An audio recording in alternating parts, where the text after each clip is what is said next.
I know what you're probably thinking. What is the girl on the swing? So Yellow have asked me to talk to you today about my story, which Chris was talking about. We all have a story. Also about customer service and the community and how that affects my business. So thank you all for listening to me. All right. When I was too young, my parents separated. And as anyone will tell you from a family that has been separated, it really sucks. I would swing on a swing that my dad had built for me with my little sister pushing me, because if she didn't, I would punch her in the arm. Whoever laughed is obviously an older sibling. Anyhow, I'd swing on my swing and I would think about all of my friends and their families who were happy. And the funny thing was, they all had in common that they all owned their own businesses. So in my head, being a 6-year-old girl and thinking I knew everything, if you owned your own business, that you would have a happy life. You'd have happy kids, you'd have happy parents. So that's where the idea in my head kind of started, that if I owned my own business, I would be happy. Oh my gosh, what was I thinking? I'm going to take you back to one Saturday morning at about 4 a.m. I was in my kitchen and I was looking tired as hell, and I was creating this Disney princess cake that at the time looked like complete and utter trash, and it kind of resembled Cinderella, but yeah, if you looked at it now you wouldn't know who it was. And I was thinking the whole time, why the heck didn't I just pay someone to do this? Why am I doing it? She's only 3, she's not even gonna know. So I finally went to bed, and then at 6 a.m. when my daughter woke up and I crawled out of bed, and the look on her face and her smile, and then her older sister coming up and saying, "Oh my gosh, Mama, you are so clever, that's amazing." That feeling that I got from the kids thinking I was an absolute legend, that feeling just made me feel amazing.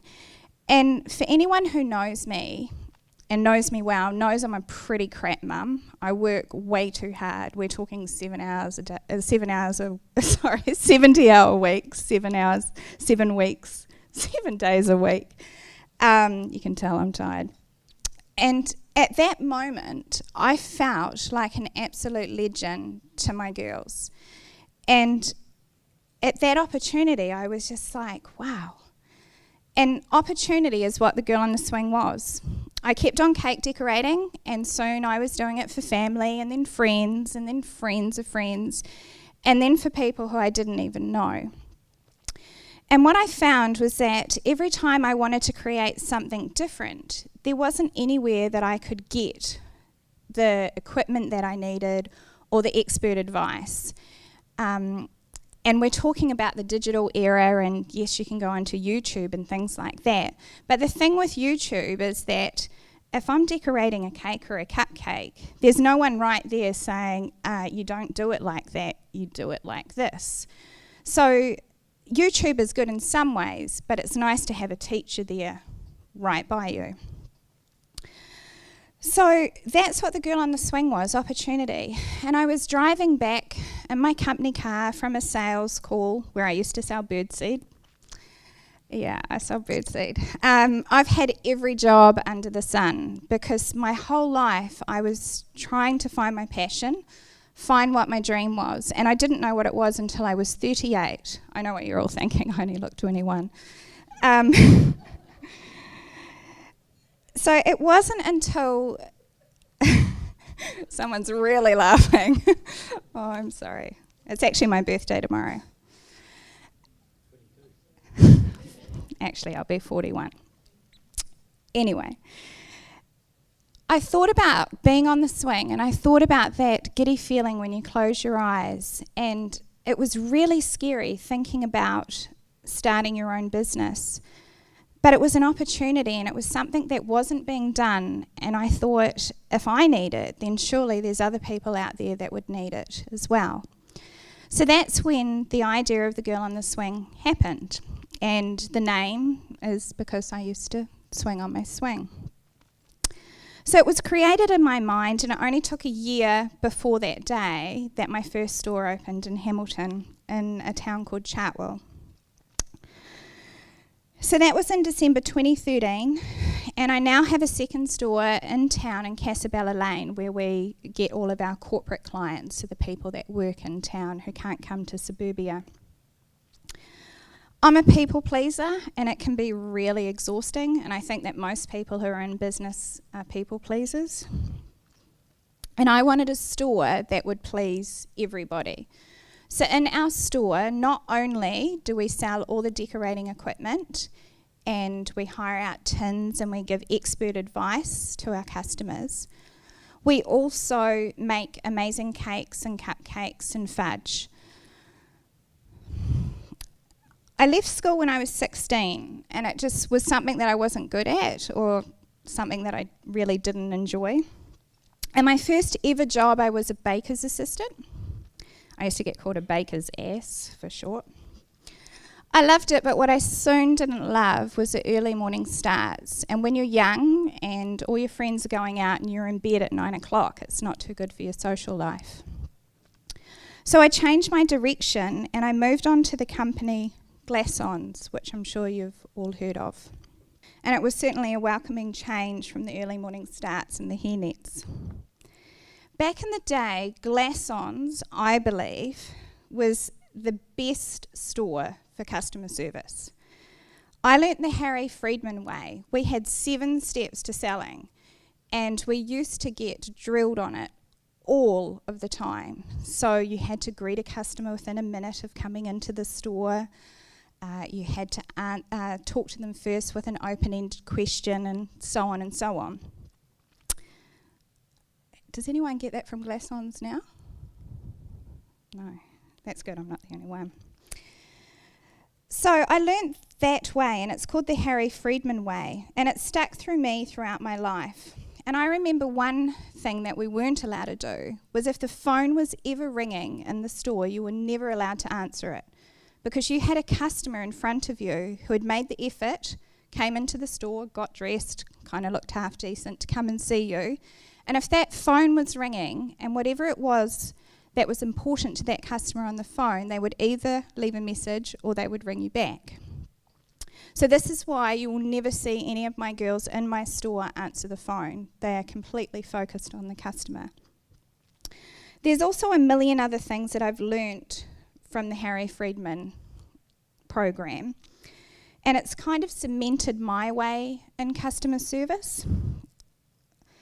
And that has earned us a Top Shop Award in Retail NZ for customer service for the last 2 years in a row.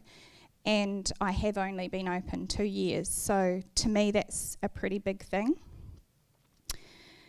As a business owner, I'm well aware that the customer is extremely important, but at the end of the day, they are the ones that pay our wages.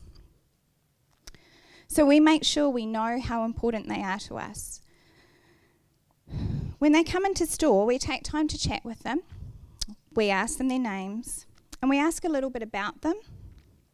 We follow up with all orders, even with our regular customers who order 5 cakes a year from us, because we can't assume that we get it right every time. And this has been paramount, as I have saved many an unhappy customer and actually turned them into crazed fans. In business, we tend to spend so much money on trying to get new customers that if we made sure our existing customers were happy most of the time and all of the time, it would save us a lot of time and money. Facebook's huge for my company. Can I just ask, does anyone here follow me on Facebook? Yay, 1. I'll let you off. It's not like I can deliver a cake to you. I can't. Well, I could, but it'd get mushed. Where we can, we try to involve our customers. So there are people that are happy to tell me that they've been following me since I was from home when I started just over 2 years ago. Any news within the company we put on Facebook. So this includes new cupcake flavours that we actually get our customers to name for us, and all of our cupcake flavours have quirky names. We celebrate milestones on Facebook, so when we hit a certain number of likes, we've just hit 20,000 likes on Facebook, which is pretty huge for a small cupcake store in Hamilton, well, I believe. It's good to know that also 94% of those followers are actually in New Zealand. There are lots of Facebook pages who have lots of likes, but most of them aren't in your area. Another thing we do on Facebook is that when we hit those milestones, that's when we promote that we're having discounts or we're giving specials. And that shows our customers that we're grateful and thankful for them. Time has passed and customer service has evolved. I believe that customers have settled for average service if the price is right. I really love the quote, "Service or quality is remembered long after price is forgotten." People are so quick to complain nowadays on social media behind the safety of their keyboard instead of coming to us, the retailer, and seeing if we can fix it. They don't tell us that we didn't quite get it right. I may be wrong, and I have been once before, but I don't know any business owner that started their business to do a crap job and upset their customer. And I don't work 7 days a week busting my butt to make sure our customers are unhappy. I actually love constructive criticism because it gives me and my team an opportunity to fix what isn't right.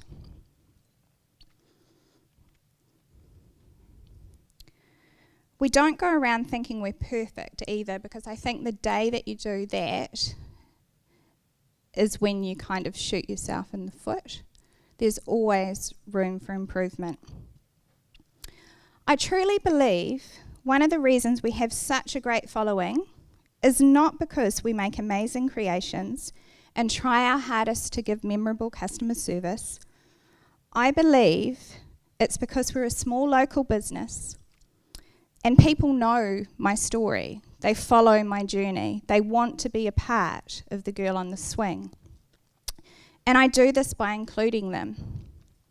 It's also because we support charities, non-profit organisations, by donating our cupcakes to them.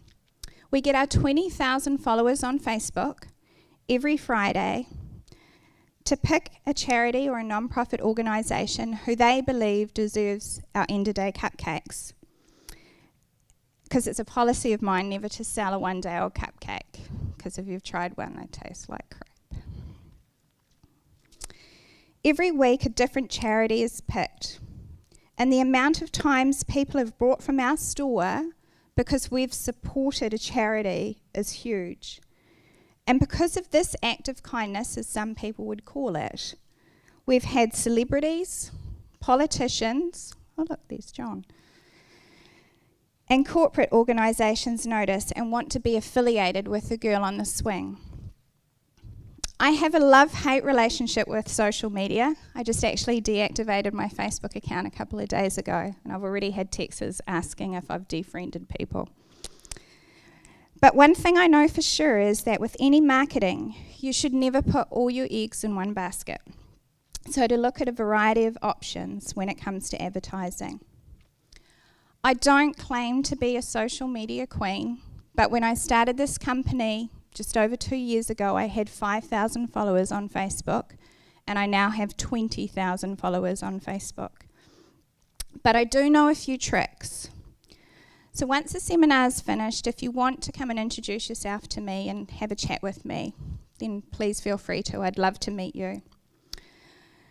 I'm going to leave you with one of my favourite quotes from a very clever man, Steve Jobs. Your work is going to fill a large part of your life, and the only way to be truly satisfied is to do what you believe is great work. The only way to do great work is to do what you love. Thank you for your time. I really appreciate it, and thank you to Yellow for having me.